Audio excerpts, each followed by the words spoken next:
আমি শ্রী বিশ্বনাথ, সবাইকে আন্তরিক প্রীতি, শুভেচ্ছা, অভিনন্দন, ভালোবাসা। কয়েকদিন পরে এলাম। রাজ্যে তো পালাবদল হয়েছে, অনেক কিছু হয়েছে, অনেক কিছু হচ্ছে, আরো অনেক কিছু হবে।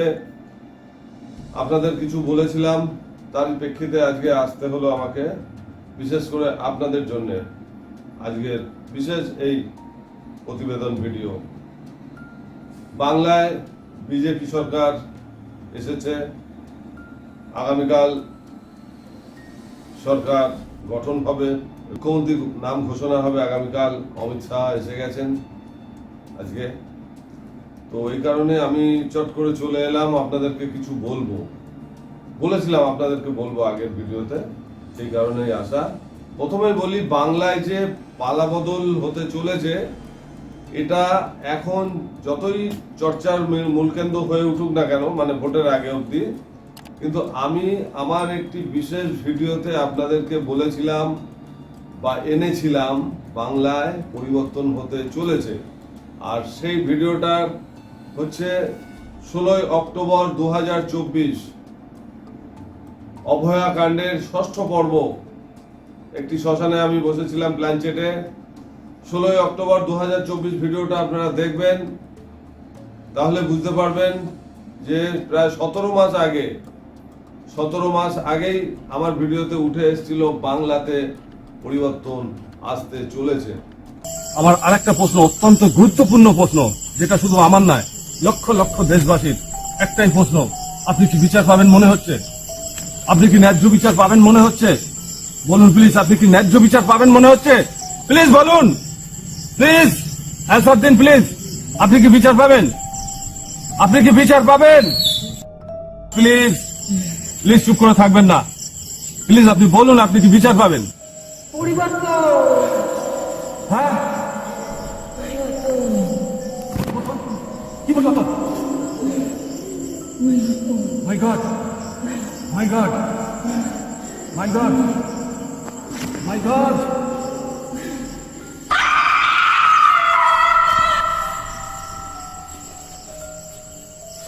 এবার অনেকের বক্তব্য হবে, আমি ভিডিওটা বলে দিই। ভিডিওটা আপনারা মোট ভিডিওর 19 মিনিট 37 সেকেন্ডের ভিডিও, আর মূল যে ভিডিও যেখানে পরিবর্তন এসছিল উঠে, সেটা হচ্ছে 17 মিনিট 18 সেকেন্ড থেকে।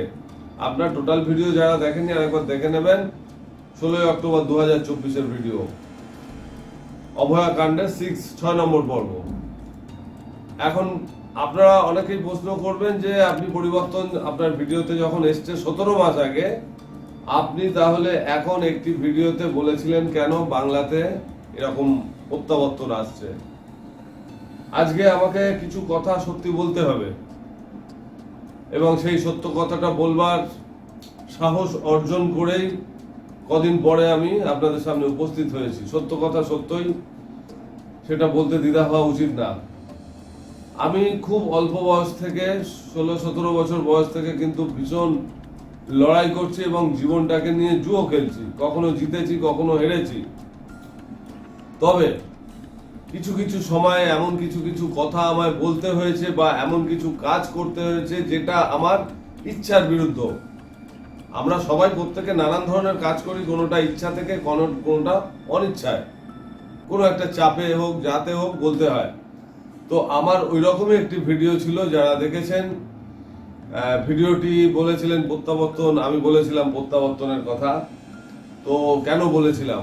ওই যে বললাম, জীবনে এমন অনেক ঘটনা থাকে, কথা থাকে, যেগুলো অনিচ্ছা সত্ত্বেও করতে হয় বা বলতে হয়। সেরকমই একটি ঘটনা শুনে নিন ওটি। আর ওই ভিডিওতে আরো অনেকে বলেছিলেন যে আপনি চটি চাটা। আমি আগেই বলেছি, আমি কিন্তু পার্টি করি না। তবে কখনো কখনো কিছু কথা বলতে হয়েছে, আমাকে বলতে হয়েছে। আর ওই ভিডিওতে অনেকে লিখেছেন যে আপনি কত টাকা পেয়েছেন। আমি কত টাকা পেয়েছি সেটার মধ্যে না গিয়ে বরঞ্চ আমি একটা সত্য জিনিস আপনাদের দেখিয়ে দিই। মুখে বলার থেকে দেখানো ভালো। আপনারা দেখুন আমার কত টাকা আমি পেয়েছি, এই মাসে কত টাকা আমার এসে দাঁড়িয়ে আছে, আপনারা একটু দেখে নিন।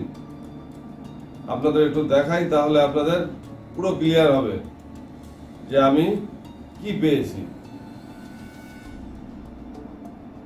মুখের কথা থেকে প্রমাণ দেখানোটা ভালো। আমি বলেছিলাম ভিডিওতে আপনাদের প্রমাণ সমেত দেখাবো, প্রমাণ সমেত দেখাতে এসেছি।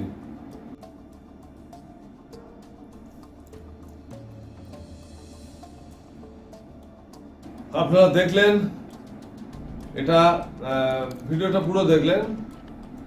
$817 পয়েন্ট সামথিং, 92 টাকা পার ডলার।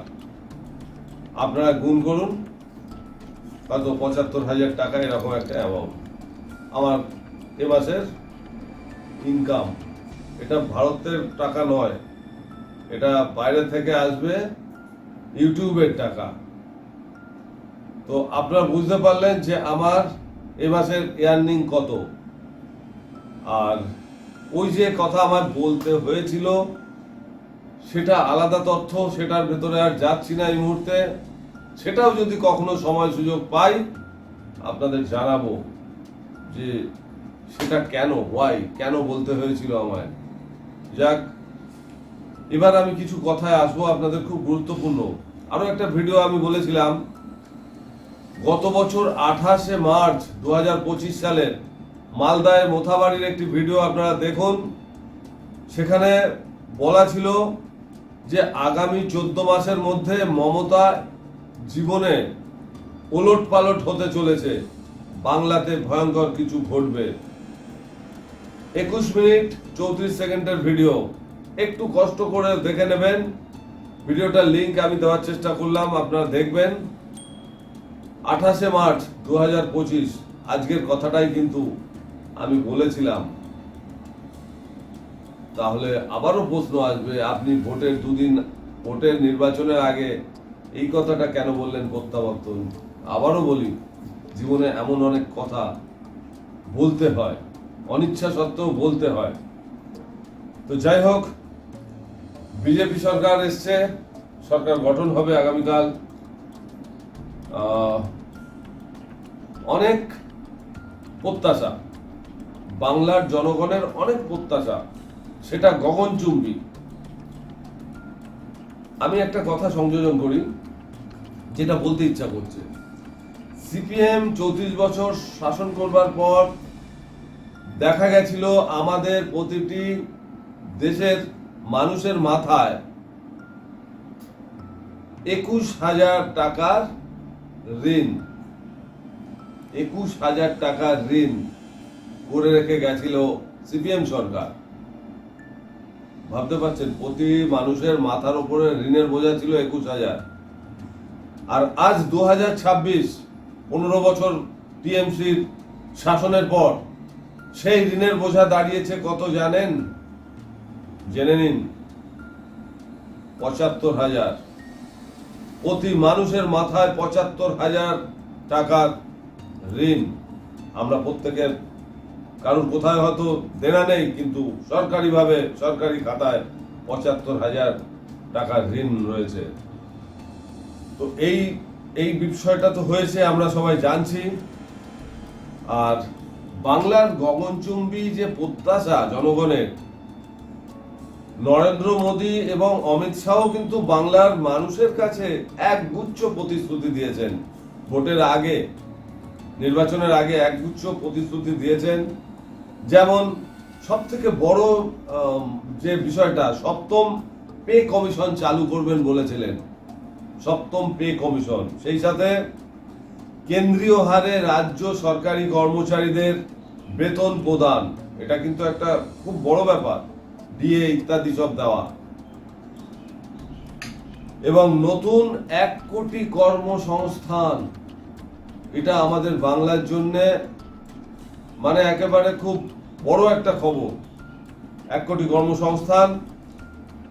এছাড়াও সিন্ডিকেট রাজ, তোলাবাজি, এগুলো বন্ধ করবেন বলেছিলেন তারা। এটাও আমাদের বাংলাবাসীর জন্য খুব প্রয়োজন, খুব প্রয়োজন। এছাড়াও সীমান্ত নিরাপত্তা, অনুপ্রবেশ বন্ধ করা। এছাড়াও আরো একটি প্রকল্পের কথা ঘোষণা করেছিলেন, সেটা হচ্ছে বাংলার মহিলাদের জন্য প্রতি মাসে 3,000 টাকা অনুদান।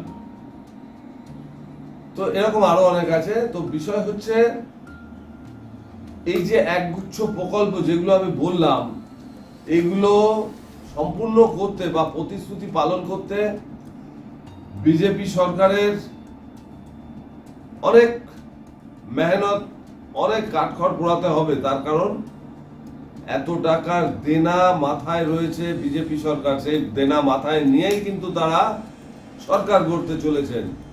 সুতরাং তাদের কাছেও কিন্তু একটা বড় চ্যালেঞ্জ যে তারা যে কথা দিয়েছেন, প্রতিশ্রুতি দিয়েছেন, সেই প্রতিশ্রুতিগুলো পালন করা। এটা যেমন একটা বিজেপির মাথায় বিশাল বোঝা আমার মনে হয়েছে, এটা আমার মনে হয়েছে আপনাদের বলছি, যে অনেক কঠিন হয়ে পড়লো আগামী 5 বছর রাজ্যকে সঠিক তথ্যে, সঠিক জায়গায়, সঠিক পথে নিয়ে যাওয়াটা অত্যন্ত কঠিন হয়ে পড়ছে। যাই হোক, সেটা তো হলো। এবার আরেকটা প্রসঙ্গে আসি। সম্প্রতি গতকাল রাত্রে 10টার একটু পরে শুভেন্দু অধিকারীর আত্মসহায়ক, আমরা সবাই জানি, চন্দ্রনাথ রথ, তাকে গুলি করা হয়েছে নির্মমভাবে। সাইলেন্স গান দিয়ে ঝাঁঝরা করে দেওয়া হয়েছে, হৃৎপিণ্ড পুড়ে গেছে, তার ড্রাইভারেরও আহত হয়েছে, জখম হয়েছে ভীষণ রকম। তো চন্দ্রনাথ মারা গেছেন। চন্দ্রনাথ ছিলেন ভবানীপুরে যে যুদ্ধটা হলো মমতা বন্দ্যোপাধ্যায়ের সাথে শুভেন্দু অধিকারী, সেই যুদ্ধের প্রধান ভূমিকা নিয়েছিলেন, জেতানোর প্রধান ভূমিকা নিয়েছিলেন এই প্রাক্তন সেনাকর্মী চন্দ্রনাথ রথ। মৃত্যুটা কিন্তু রহস্যজনক। অনেকে অনেক কিছু বলছেন, আমার কাছেও প্রচুর ফোন এসছে, মেসেজ এসছে যে আপনি বিষয়টি দেখুন না, কি আছে এর ভেতরে, কি গল্প, প্ল্যানচেট করুন আর একটা।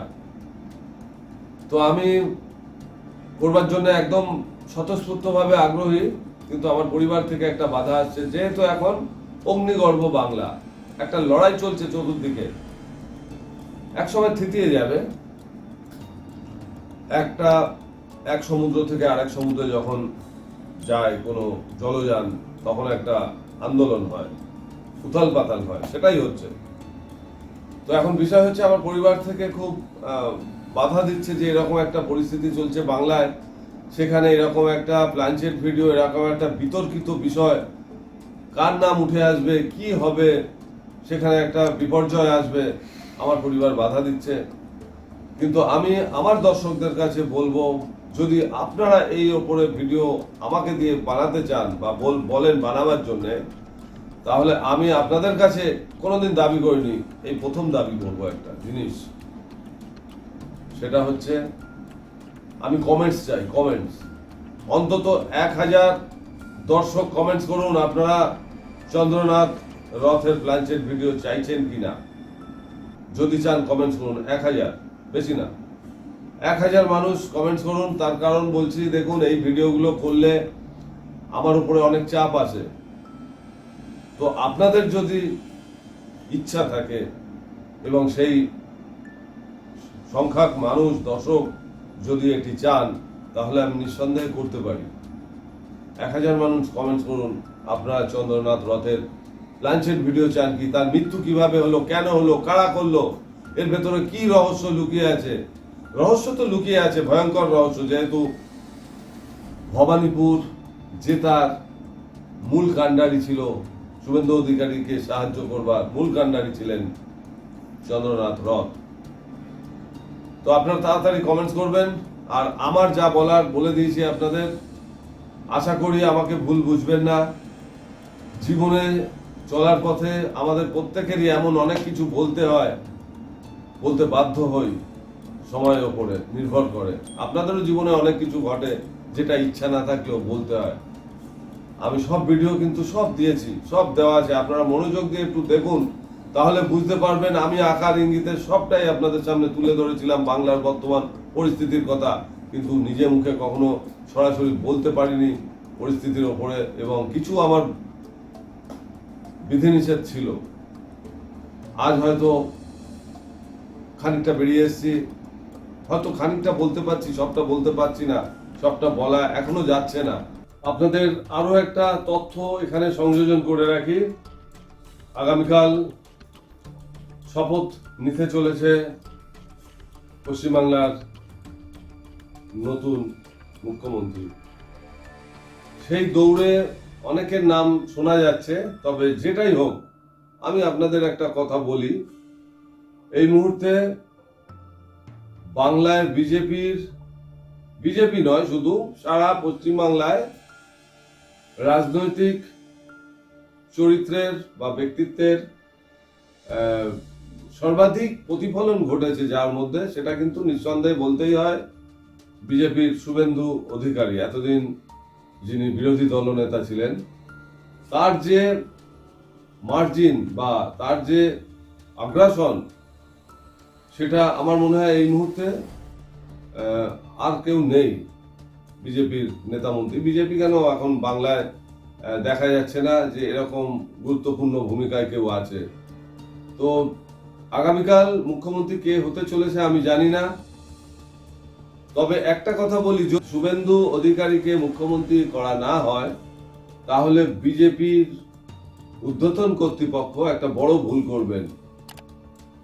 বাংলায় বিজেপির ভেতরে আবার একটা গৃহযুদ্ধ শুরু হবে, একটা বীজ বৃক্ষরোপণ হবে, যদি শুভেন্দু অধিকারীকে মুখ্যমন্ত্রী করা না হয়। এটাও মাথায় রাখবেন। আমি যেগুলো বলে যাচ্ছি একটু মাথায় রাখুন। শুভেন্দু অধিকারী এখন এই মুহূর্তে একমাত্র দাবিদার মুখ্যমন্ত্রী হওয়ার বাংলাতে। তো যাই হোক, আপনারা সবাই ভালো থাকুন, সুস্থ থাকুন, সুন্দর থাকুন, বাংলাকে শান্ত রাখার চেষ্টা করুন। তার কারণ